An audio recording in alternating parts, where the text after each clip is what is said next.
श्री कृष्ण मंत्र की दीक्षा तथा श्री कृष्ण अर्चा विधि। सदाशिव कहते हैं गुरु कैसा होना चाहिए, उसका विवरण कहते हैं शांत, अंतर इंद्रिय निग्रह, विमत्सर, कृष्ण भक्त, कृष्ण भक्ति को छोड़कर अन्य प्रयोजन शून्य, भक्ति को छोड़कर अन्य साधनहीन, श्रीमान, क्रोध, लोभ, मत्सर रहित, श्री कृष्ण रस तत्वज्ञ, उत्तम रूप से श्री कृष्ण मंत्र वेत्ता, श्री कृष्ण आश्रय, नित्य मंत्रोपासक, सदा शुचि, सधर्म साधक, नित्य सदाचार प्रवर्तक, दाता, कृपा पूर्णा, विरागी ही गुरु होने के योग्य है। शिष्य भी उक्त सब लक्षणों से पूर्ण होना चाहिए। विशेषकर श्री गुरु चरण से तत्व सुनने का इच्छुक हो, गुरु भक्त हो, सेवारत एवं मुमुक्ष होना आवश्यक है।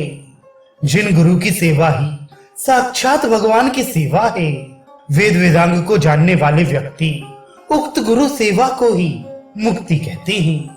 हे जगन्नाथ, हे गुरु, मुझे रक्षा करो, भव सागर से उबारो, मैं काल सर्प से ग्रस्त हूँ, संसार अग्नि से भी दग्ध हूँ। श्री नंद नंदन कृष्ण सर्वदेव शिरोमणि हैं, उनके चरणाम्बुज का भजन की मनीषी गण दीक्षा कहते हैं। श्री गुरु के समीप में आकर अपना सब वृतांत कहे। श्री गुरुदेव उसके संदेह को मिटाकर पुनः पुनः सचेत करेंगे। सेवारत प्रणत शांत शिष्य को देखकर गुरु आनंद मन से दीक्षा प्रदान करें। चंदन अथवा मृतिका के द्वारा वाम दक्षिण में बाहु मूल में शंख चक्र का अंकन करें। पश्चात ऊर्ध्व पुंड रचना कपाल आदि स्थानों में करें। अनंतर दाहिने कर्ण में मंत्र द्वय का उपदेश करें, मंत्रार्थ को कहे एवं दास शब्द युक्त नामकरण भी करें। इसके बाद ही अति प्रयत्न श्रद्धा से स्नेह पूर्वक वैष्णव को भोजन प्रदान करें। श्री गुरु पूजा वस्त्र अलंकार प्रवृत्ति के द्वारा भी करें। श्री गुरुदेव को सर्वस्व प्रदान करें। संभव ना होने से उसका आधा समर्पण करें। निज देह को समर्पण कर अकिंचन होकर श्री गुरु के समीप में विनीत भाव से अविस्थान करें। जो जन इस पंच संस्कार के द्वारा संस्कृत होता है, वह ही श्री कृष्ण चंद्र के दास्य भाव को प्राप्त करने का अधिकारी होता है। अन्यथा कल्प कोटि काल में भी अधिकारी होना संभव नहीं है। अंकन, ऊर्ध्व पुंड, मंत्र, नामकरण एवं पंचम देव पूजा, इसको पंच संस्कार मुनिगण कहते हैं। शंख चक्र आदि का अंकन, मध्य में अंतराल युक्त तिलक को ऊर्ध्व पुंड कहते हैं। दास शब्द युक्त को ही नाम कहा जाता है। युगल मंत्र ही मंत्र है। गुरु और वैष्णवों की पूजा सम्मान प्रदान करने का नाम याग है। ये सब परम संस्कार है जो मैंने तुमसे कहा है। नारद, फिर से मैं तुमको प्रपन्न धर्म के बारे में कहूंगा, जिसका अवलंबन कर मानव हर धाम को कल काल में पहुंच जाते हैं। इस प्रकार गुरुदेव से मंत्र लाभ करने के बाद गुरु भक्ति परायण सुधि व्यक्ति नित्य उनकी सेवा कर उनकी कृपा का अधिकारी होगा।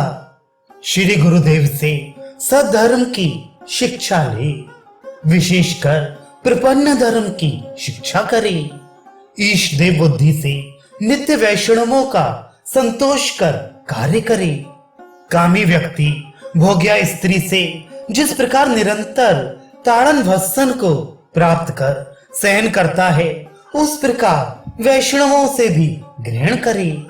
इस लोक और परलोक की चिंता ना करे, पूर्व आचरित कर्मों की चिंता ही अवश्य करे, अतः उसके लिए प्रयत्न ना करे। जिस प्रकार पतिव्रता स्त्री पति के प्रवास गमन से सब भोग परित्याग कर पति चिंता में रत रहती है, वैसे सब चिंता को छोड़कर मानव श्री कृष्ण सेवा की चिंता करे। प्रिया अनुरागणी दीन होकर, संग प्रार्थी होकर, पति गुणगान, पति चिंता, पति चरित्र सुनती है। वैसे ही कृष्ण के विषयों में रत होना चाहिए। श्री कृष्ण गुण लीला आदि का स्मरण आदि नित्य उस प्रकार करे, किंतु साधन मानकर ना करे। चिरकाल विदेश में रहकर घर को आने पर कांता जिस प्रकार अपनी बुद्धि से नेत्रांत के द्वारा चूमती, आलिंगन करती और पान करती है, ब्रह्मानंद लाभ के समान परमानंद से श्री विग्रह की सेवा करे। श्री प्रभु अर्चावतार होते हैं। नित्य अनन्य शरण, अनन्य साधन, अनन्य प्रयोजन होकर अनन्य साधनार्थी बने।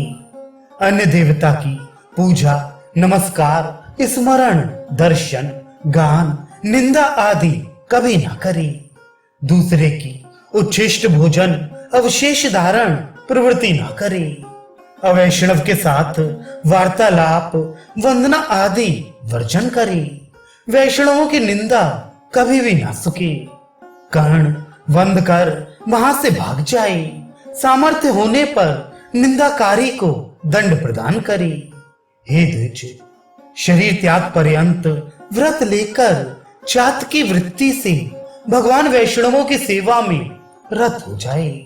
नदी, सरोवर, समुद्र आदि के जल को छोड़कर चात की जिस प्रकार तृष्णा से मर जाने पर भी केवल पयोधर से ही जल की कामना करती है, इस प्रकार प्रयत्न से साधन सबको छोड़कर निज इष्ट देव की चिंता करी और मेरी गत वह ही है ऐसा मानी।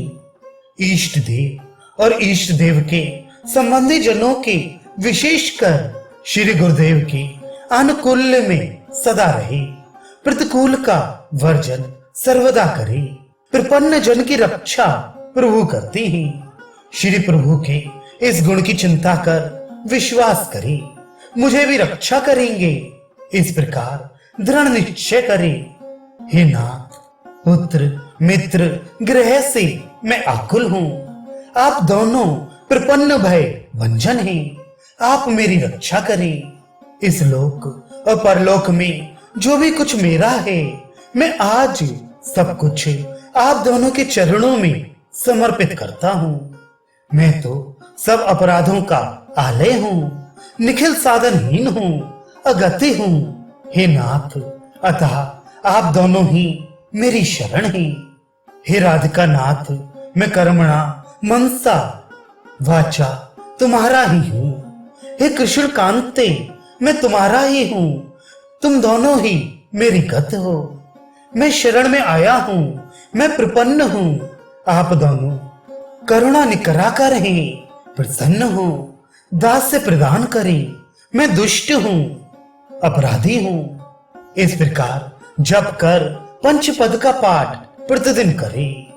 हे मुनि सत्तम, दास से भाव की प्रार्थना करे। बाह्य धर्म का कथन संक्षेप से मैंने किया है। प्रपन्न के लिए जो अंतर धर्म है उसको कहता हूँ।